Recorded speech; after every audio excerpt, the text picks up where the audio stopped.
Hey everyone, welcome back to another new reader recap. Just want to say thank you so much for the appreciation on the last video. Got some good views I saw recently, so that's pretty exciting. If anyone is here tuning in for the first time, this is my series where I read my weekly polls. Some of them I usually have read beforehand. Like here I've got 3 issues that I've already read, and then I've got 3 issues yet to read that I'll be reading for the first time for this video. So stay tuned for those. In the meantime, as I just said, we've got 3 issues I've already read that we're going to go over.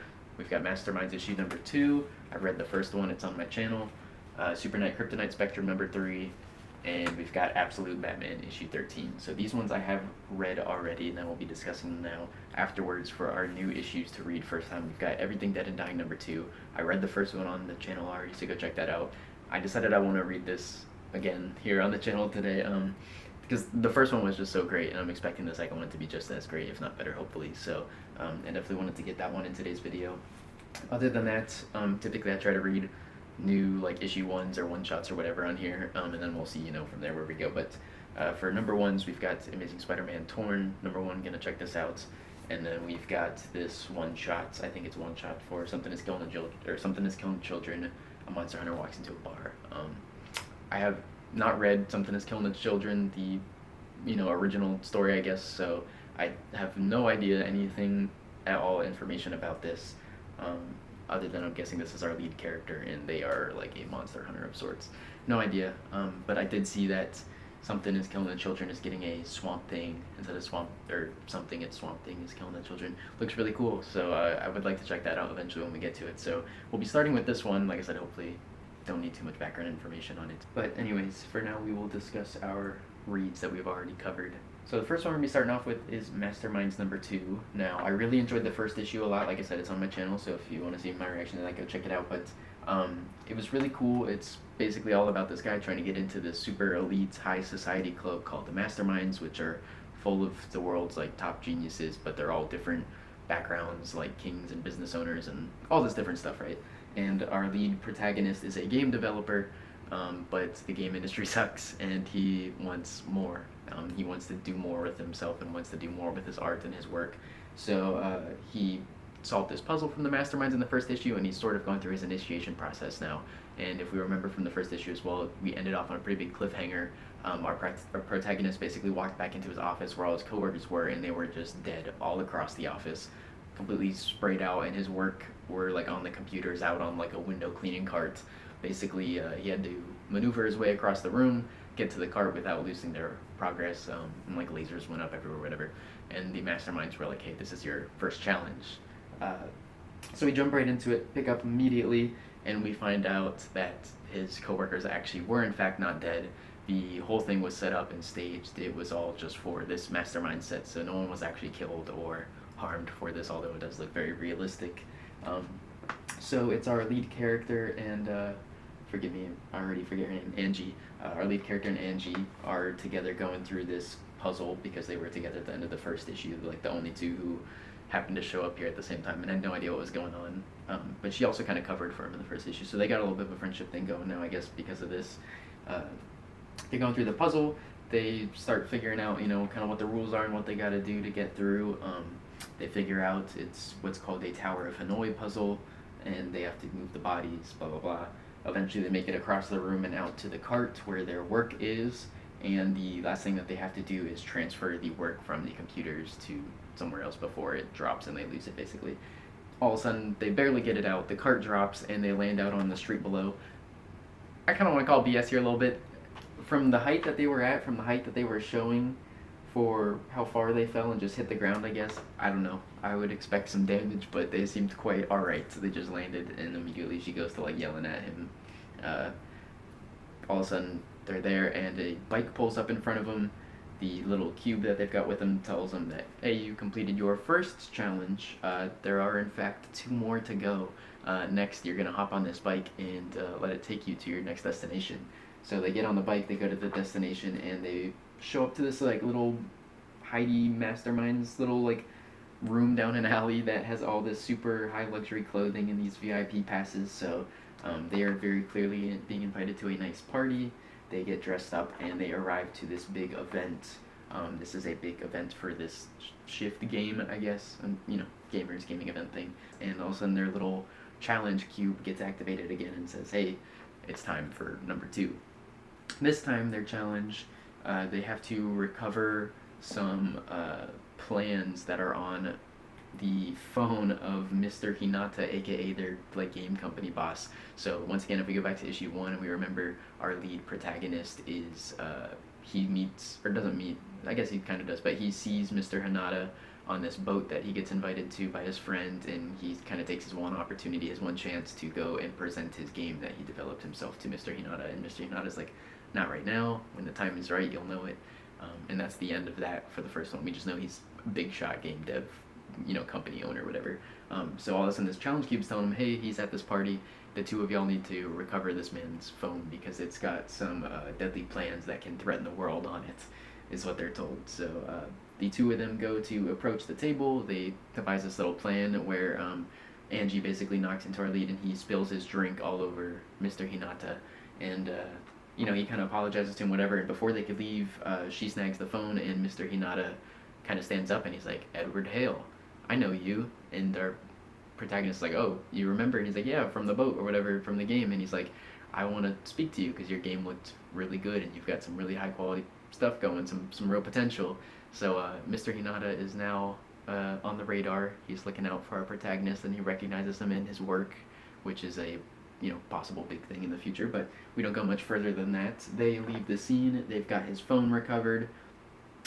He bumps into his friend, actually the one who invited him on the boat from the first issue where he got the chance, and he kind of blows her off because she doesn't expect him to be at the party, and he's all dressed up, and she's like, what are you doing here?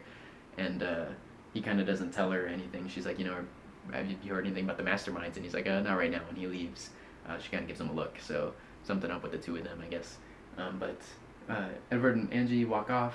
As I said, the little cube pops up again and is like, alright, not over yet, you still got some more to do. So they go all the way down to this like elevator, and it takes them all the way down below in this level in the building. No idea where they're at. It looks like a big garage warehouse, and there's this semi-truck pulled up in there with a shipping crate on the back. They set up the phone, Mr. Hinata's phone, they place it where it needs to be placed, and the back of the truck opens, revealing a new puzzle for them to solve. This time they have to shift the cubes around to create the matching spiral, square pattern, whatever, on this device, the Masterminds logo, basically. So that's their next puzzle here, is to solve that, shift the squares around and match the pattern, as I said. But all the while, the shipping container is now filling up with water and threatening to drown them. So once again, leaving off on some pretty high stakes. But yeah, overall I enjoyed the issue. It kind of felt pretty on par, like I said, more of the same from the first one, just kind of continuing into his challenges, I guess, that he has to do for the Mastermind initiation. So I'm assuming next issue we'll get our 3rd and final challenge, and what goes on from there. His relationship with Mr. Hinata and what his game could bring about. Will that conflict with the Mastermind stuff? Who knows? So yeah, pretty solid issue. I enjoyed it. Let's move on to the next one. So here we got Super Knight, the Kryptonite Spectrum number 3. I enjoyed this issue. It was pretty interesting. It didn't go in the direction I was expecting it to, I guess. By the end, it feels like it's expanding more than I was originally anticipating this series to. I thought it was going to stay pretty tight, pretty grounded, but we're introducing a lot, I feel like, with this one. So, starts off pretty simple. We had Superboy from our last issue when Superman got turned into a small boy, and he is playing with Billy Batson in his room. They're playing a Justice League game together. Billy's playing as himself, Shazam, and Superman and him are having a conversation about it.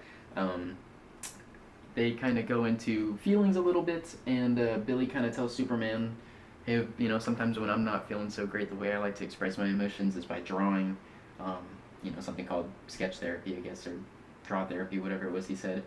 Basically, a way for kids to kind of get their feelings out when they don't know how to express it is through, depicting it through art. So they do that, and there's actually a lot of cool little moments in this. Some flashbacks we get, but also just some, narrative stuff where it's being described over these little kids' sketch drawings. So cool little art style thing that they did here in this one, just to switch it up, make something fun.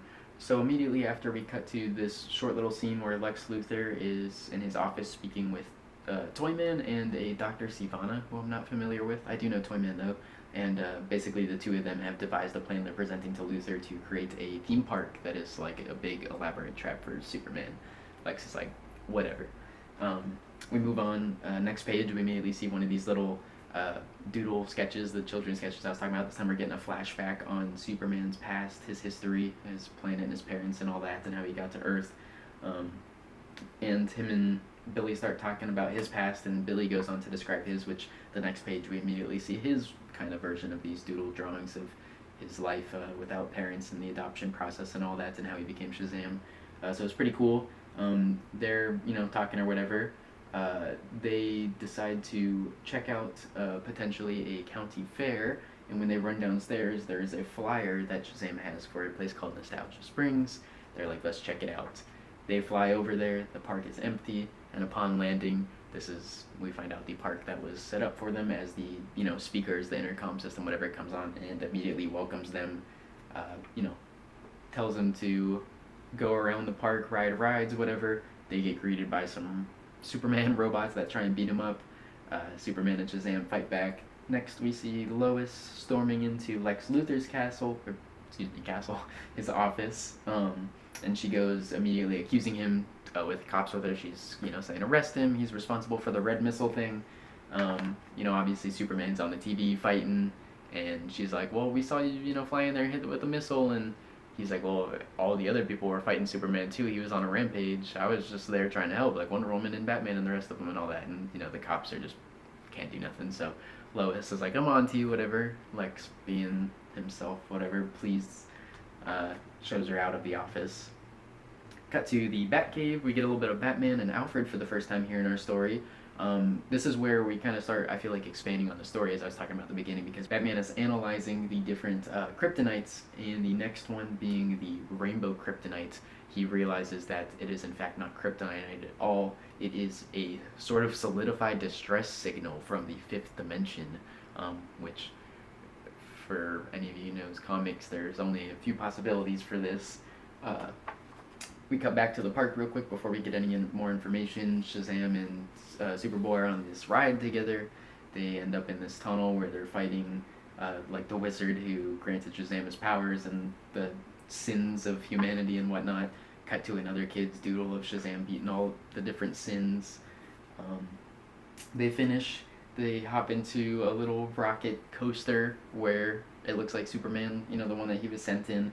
They ride into it, find a big robot Brainiac who kind of goes into his backstory again through more of these kids' doodle sketches, and he's kind of given like a little bit of a falsified, biased background of Brainiac's past and Krypton's past.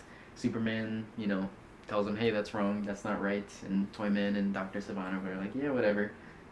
They go to blow up the ride. Shazam and Superman go flying out of the ride. They hit the ground, get into a fight. Batman shows up, takes him out, no problem. Gives Superman his cure, turns it back to normal, and that's when he tells him about the rainbow kryptonite and not being kryptonite. And when he was able to dissect it and study it at like a cellular level, pretty much, he has this little tiny note left that says, help Mixie. Superman saying an SOS from the fifth dimension. All of a sudden Superman goes rainbow. His name comes out of his mouth in reverse text, and we flip the page and we just see a Clark Kent sitting at an office with all of his co-workers. He's holding a rainbow balloon and a little smiling, laughing face below the desk in front of him. I'm assuming Mixopedaling. So, yeah, pretty solid issue. Like I said, we are definitely expanding more than I thought. I thought it was going to be just, here's the kryptonites, here's what each goes through in our issues and all that. Now we're learning that one of them isn't even a kryptonite, it's a distress signal from Mr. Mixopedaling, whatever, from the from the fifth dimension, which is just like, why is this happening and where are we going now? I don't know, but I'm curious, I'm interested for sure. So yeah, pretty solid little issue. I enjoyed that one. Looking forward to the next one. Now, moving on to some absolute peak. We got some absolute Batman number 13. Not the craziest issue, but it was still just as good, just as quality. We needed a little bit of a break, a little bit of a breather for sure. At least I did, because I even reread issue 12 before this, and man, just being reminded all the stuff that happened to his friends and seeing all that with Bane, it's just, oof, rough. Yeah, that was a tough one to get through, but this one was a little bit better. This one is a lot of Bruce and Selina's relationship. Immediately we jump into it with the two of them, kind of their past, getting a little bit of their flashback again, and then cut to them being in the Batcave where we left off at the end of issue 12. She's standing over Alfred, talking to Bruce, saying, what you doing? Been gone for months. How are you? Bruce is like, you need to leave. You need to get out of here now. Alfred's like, don't trust her. I know Catwoman. She's not good. Bruce is like, don't worry. She's leaving. Cut to some doing the deed time. We move on past that, and Bruce and Selina are kind of having a little bit of a conversation together here, sitting at the edge of the bed, and Selina asks, what happened to Bruce while he was gone when he was in Arkham, and he's like, do you really want to know? She's like, no. He asks, your helmet looks an awful lot like Black Mask's helmet in his gear, which it does, which for some reason I never picked up on. I kind of saw it and I was like, yeah, that looks, familiar, even though it's different for Catwoman, but it was because Black Mask's was like the same thing, just without the ears. Anywho, he asks about it and she's like, do you really want to know? And he's like, no. So it seems like there's something going on with Catwoman and how she got access to her gear and abilities and sort of the information she has, which we'll get to. Anywho, they kind of ignore those little issues for now and just say, hey, you want to go on a date? They suit up and hit the town for a date. Where exactly? The fair, of course, just like our Superman issue here. They show up to the fair. It is empty wasteland kind of pier, whatever. And all of a sudden, our Red Hood gang approaches from last issue as well. If we remember for a second, Batman was talking about having to make a deal with them on something. I don't remember exactly off the top of my head what it was. But they weren't very happy with Batman as Batman hung up on him. That I remember. All of a sudden, the Red Hood gang, Batman and Catwoman, all of them are fighting with each other. One of them pulls out this missile to shoot at them, and Batman freaks out. He shoves Catwoman, and all of a sudden, one of the biggest things of this issue is he activates his Venom. So Batman, after being modified, we found out he had Venom in his system from Bane and stuff. He's one of the few people who can survive this, which is why he's such a prime target for Bane, why he wants him so bad, so he can replace him, right? We find out Batman has access to this Venom. He can use it. Whether here, it obviously wasn't entirely his choice. It's just kind of something that triggered from him fearing for Selina, for Catwoman. He brings it out. He knocks over this whole Ferris wheel just on his own with a body blow. Crazy work. She asks, what's wrong? What's happening?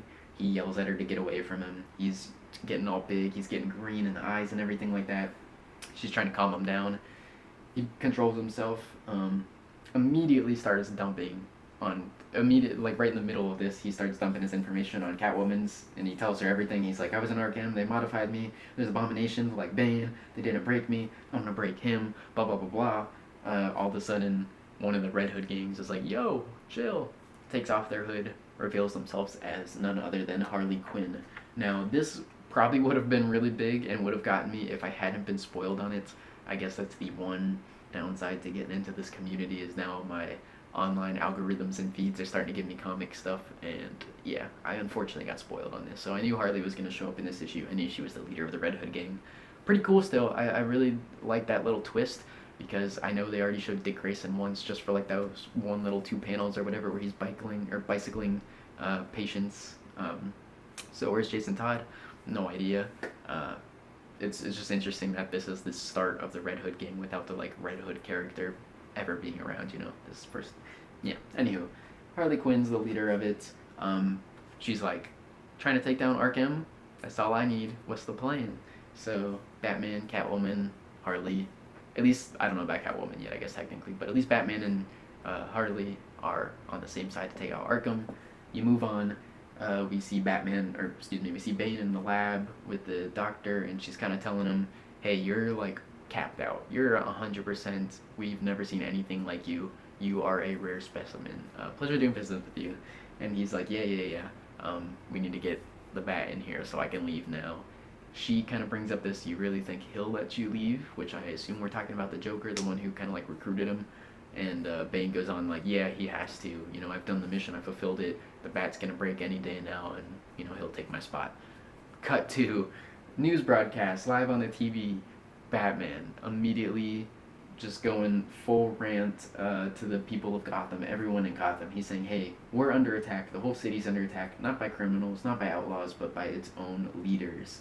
The leaders who basically sell out our city, our lives for money. And not only have they sold it out, but they are festering monsters beneath the very grounds that we are walking on. One of these monsters being Bane. I have beef with Bane. I'm gonna fight him. So if you all want to tune in, you can meet me here at this location tomorrow night, where I will be taking Bane on one-on-one in the ring. That is Batman on the TV. Oh, not to end it off with, but uh, excuse me, the last thing he ends it off with, of course, is I'm Batman. So he is solidifying himself.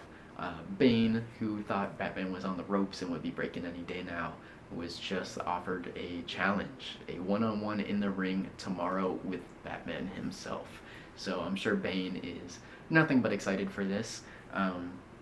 After that little broadcast, the last little couple pages here that we get is a little bit more flashback to Bruce and Waylon, kind of talking about Waylon's fight in the past that he had, and how the reason he hired Bruce as his trainer was not because of his skills as a trainer, but in fact because he thought that Bruce would have faith in him, that he could believe in him to beat out these, criminal leaders or whatever of Gotham. He wanted to do it for real and beat them together with nothing but their own strength, not because of a bribe or taking the easy way out. So he fires Bruce and sends Bruce off, unfortunately. Kind of feels like we're tying in a little bit to the fight that's going to be happening next issue. I'm assuming we're going to be going back and forth a lot of Waylon's fight, which we've been getting flashbacks for the past couple issues now, and Bruce and Bane's fight. I'm assuming there's just going to be parallels that happen back and forth all between that next issue. Anywho, last page we get Catwoman and Bruce here in the Batcave, and she's talking to Bruce, and she's like, hey, if you're going to fight Bane, just whatever you do, don't use the Venom. The Venom is not good for you. It's going to mess you up. It's bad. I've seen what it can do. Once again, going into like sort of her information, it seems that she has, because Bruce is like, you don't know Bane, and she's like, oh, but I do, and I have seen it. So she is somehow in the works with some of the bad guys. Whether she's got something to do with Arkham directly or not, we don't know yet, but it did seem like she had ties to Black Mask, who obviously had ties to Arkham and all that. So anywho, she's like, don't use the Venom.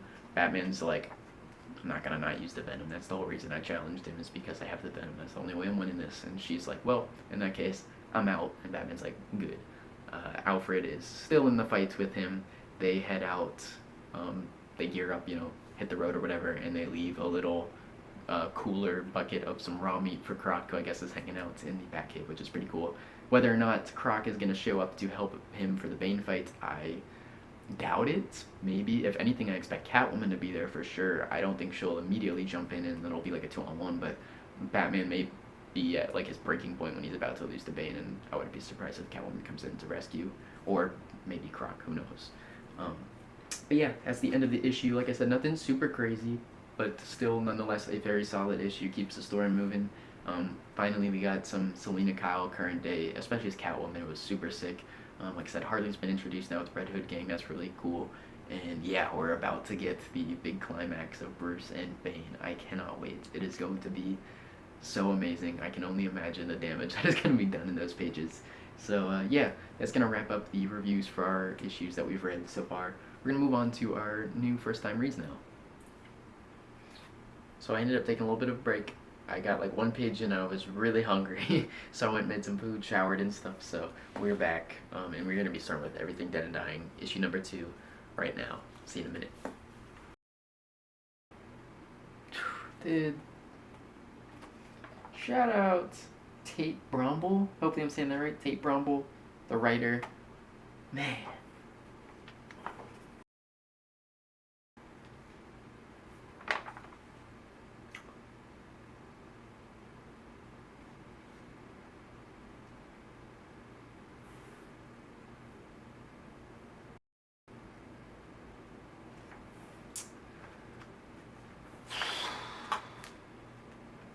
Man,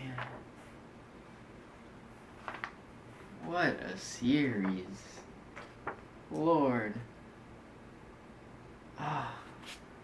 This has got to be like the best thing I've read yet. I mean, Absolute Martian Manhunter is up there, don't get me wrong, but like as far as at least what I've read here since creating the channel in the last month or so, it's gotta be Everything Dead. This is so good.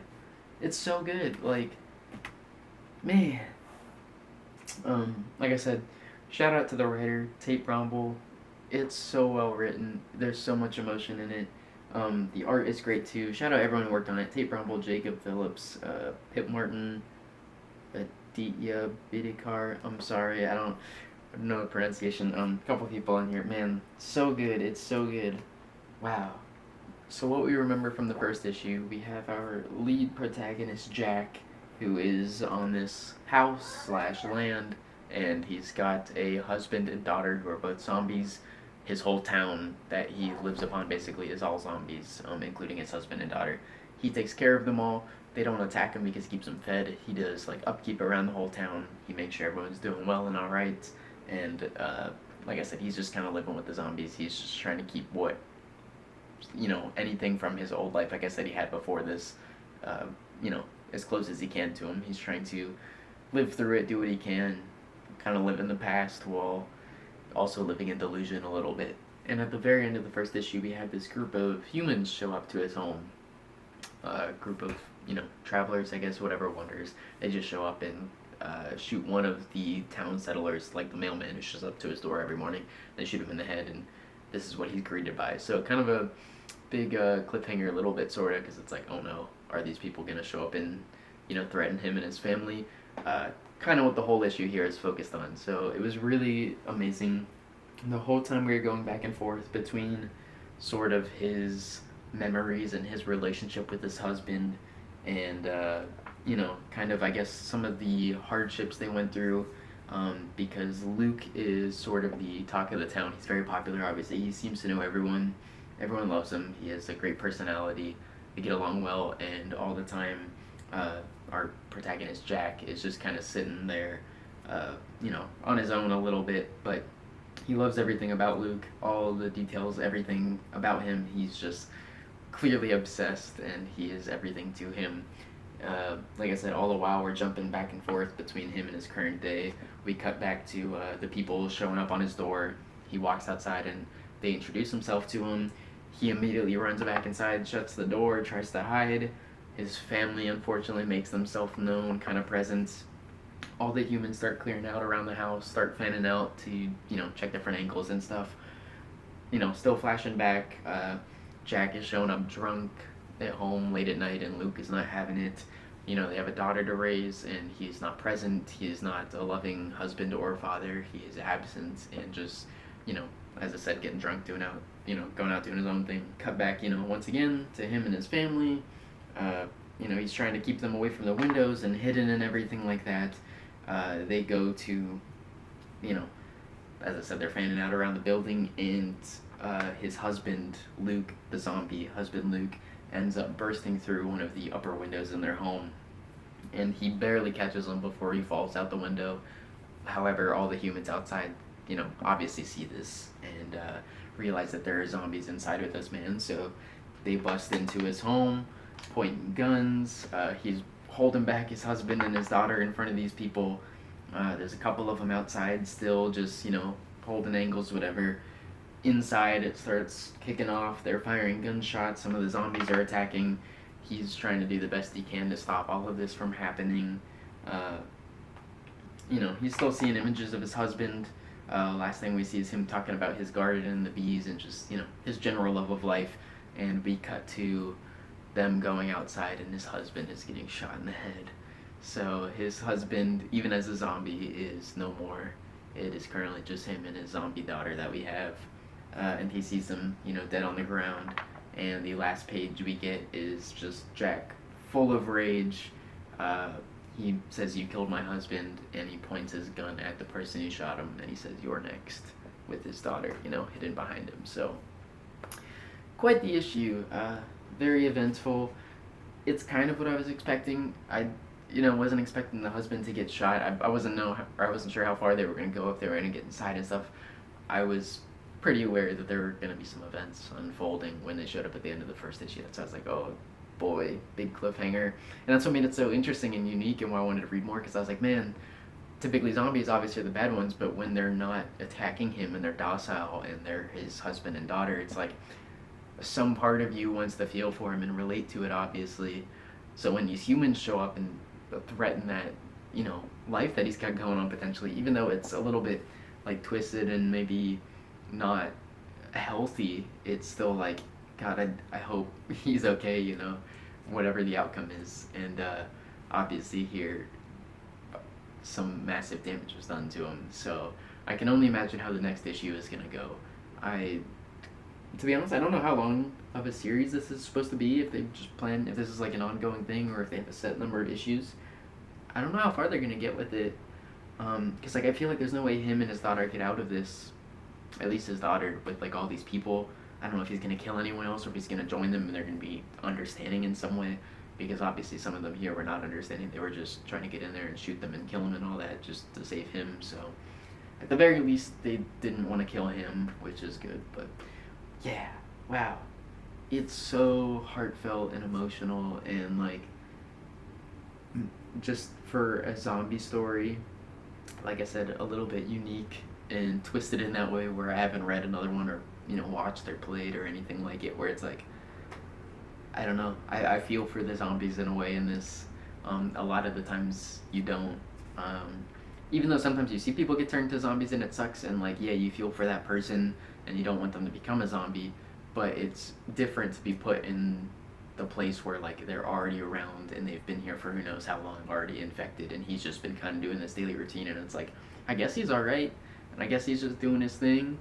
Nothing, like I said, maybe not the healthiest thing, but I guess there's nothing inherently wrong with it, so to speak. So yeah, it's just different, and it's, like I said, just extremely emotional and heartfelt, and it's so good. I can't recommend it enough. Like I said, it's probably the best thing I've read since starting this channel. So yeah, Everything Dead and Dying, great issue.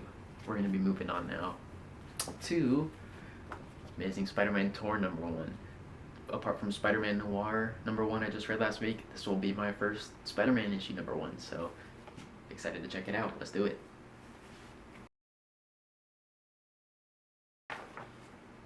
Alright. Pretty decent first issue, I'd say. Once again, first time reading Spider-Man. That wasn't the Spider-Man Noir issue. I like the writing a good bit.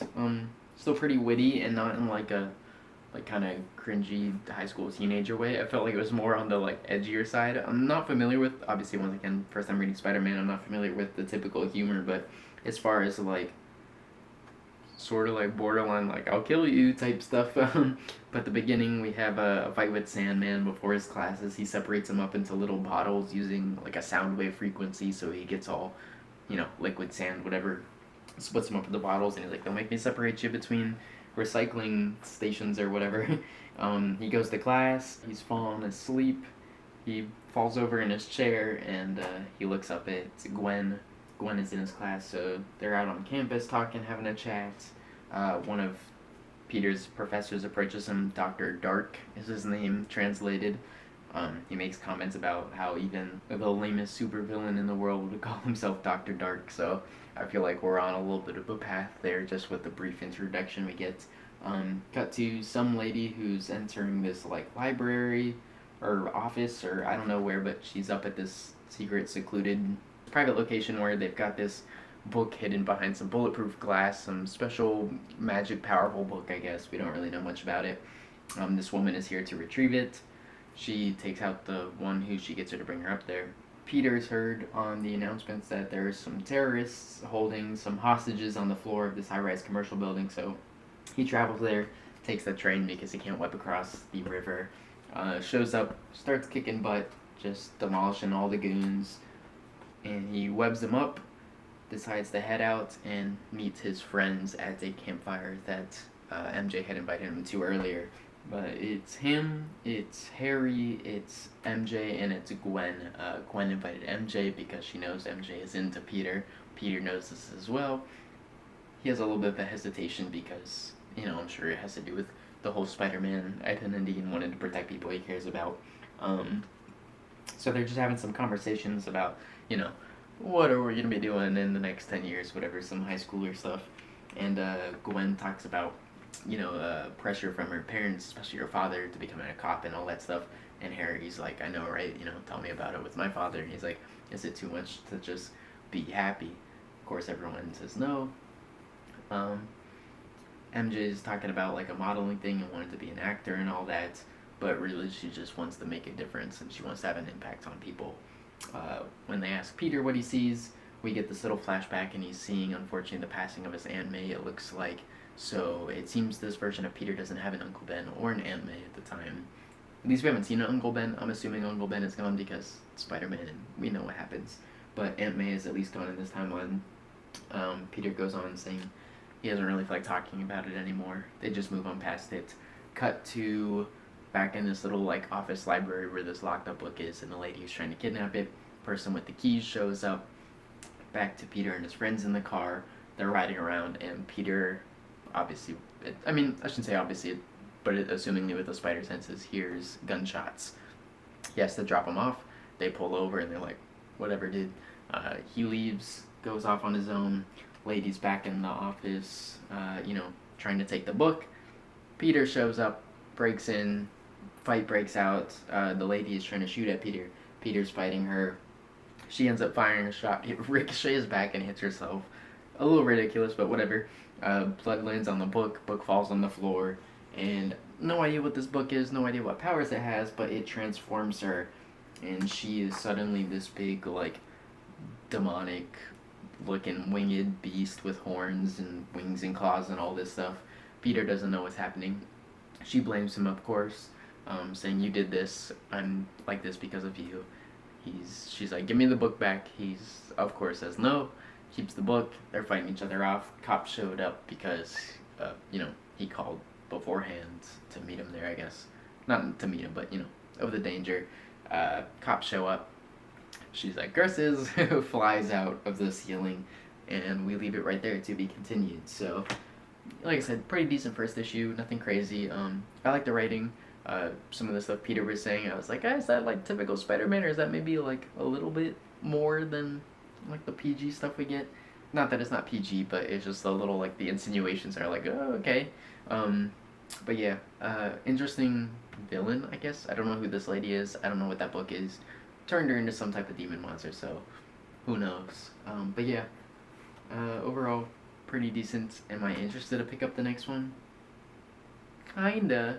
I guess I'd pick up the second one, and depending from there, probably I'd see where I'd go, but like, I'm leaning towards the good side, but don't know if I would read this long term, is all. I just kind of gotta see where it's going. I felt like it ended a little abruptly, but anywho, we're gonna be moving on to our final issue now, which is the Something is Killing the Children. A monster hunter walks into a bar.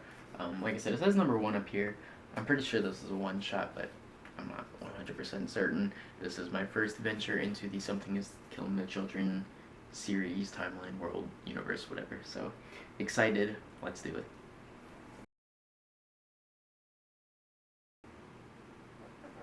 Cool. Really enjoyed that. In fact, that actually makes me really want to read the main series. Pretty straightforward, pretty simple with this one. As the title says, a monster hunter walks into a bar. Our lead character, I don't even get their name in this, at least I don't think I did, that they enter this bar, this town, and basically the bartender who's working there is telling them, hey, everyone in this bar recently has had some experience, some type of story or opinion on what has happened to the 6 dead children who have shown up in their town. So first one we get is from this guy named Barry. He's saying how this girl was out in the backyard and he was sitting on his balcony, his porch, whatever, and he saw this girl get pulled into the woods by nothing. Nothing was there. They pulled her in. He went out running after her. He couldn't even put his boots on. He just went out, and before he even barely made it into the woods, he found her ripped apart across the snow, unfortunately.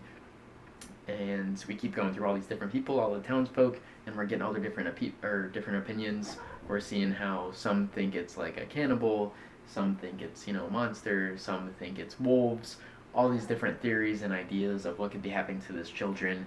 And the bartender the whole time is kind of a little bit suspicious about our lead here, who's walked in and taken a seat and started drinking. The bartender introduces at the beginning saying like, hey, I've been working here since I was like 6 or 7. I know everyone in this bar except you, so you're different. The person's asking about the kids, and he's telling these stories and about all the different people, and they're saying, I think all these people have ideas, but I think you talking to our lead character here, I think you might have the best idea about what's going on, because I've seen you in and out of these woods a couple times now this last week or however long, and I think you know what's going on.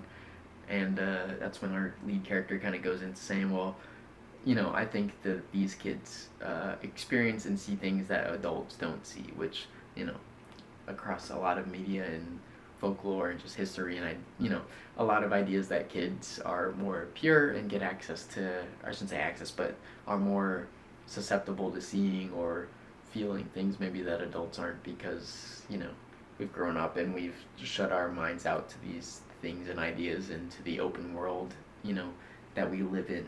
So these kids are getting abducted and killed by this monster that we cannot see. However, our protagonist can see them and can hunt and kill them, fortunately, and save some kids.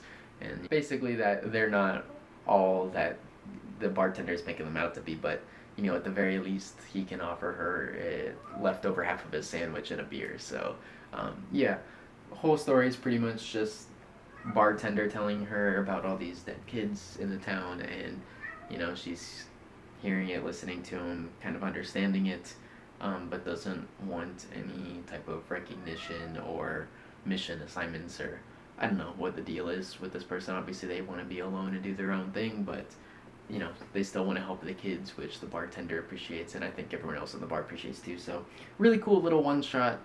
Still pretty emotional and heartfelt. I kind of wish, not that I want to see kids die, but I want to see more of the monsters and the action. From here, we're just getting a little bit of the mystery and all the, like I said, the different theories of the townsfolk, but really only do we get a couple little panels here and there of what the actual monster in this Monster Hunter looks like. So, for that reason, I very much want to go read the actual Something Is Killing the Children series, because I've only heard great things. So really enjoyed this little one shot, and that's gonna wrap up our video today for a new reader recap. I hope you enjoyed these issues I went over. I've still got a few X-Men Age of Revelation issues to go through. If you saw my last video, right here I've got 4 different issues from the Age of Revelation that just dropped last week. World of Revelation, the long shots, the Sabretooth, and Binary issues. I think there are going to be 4 brand new #1 Age of Revelation titles dropping for the next 2-3 weeks or so. So basically this whole month is going to be covered with 4 issues of new X-Men Age of Revelation titles. It's going to be a lot. I was thinking about doing a video just for these 4, but I figured I'd probably just wait and do all 12 or 16, however end up being by the end of the month. So I'll probably do one big video just covering all the #1s, deciding which ones I enjoy enough to continue, because that's just too much to do all of them just issue by issue, one by one. That's a lot of money, a lot of storage, a lot of issues. I unfortunately can't do that. So I'll be going through them. Like I said, stay tuned for a video probably where I go through the whole Age of Revelation #1 drops, and I'll decide from there kind of which ones I want to read and which ones to follow. So well, as I said, stay tuned for that. Thank you so much for watching this video, and stay tuned for tomorrow's video where I'll be doing a new issues, new week video for tomorrow's, Wednesday new polls and all that. So thank you, and I'll see you in the next one. Peace.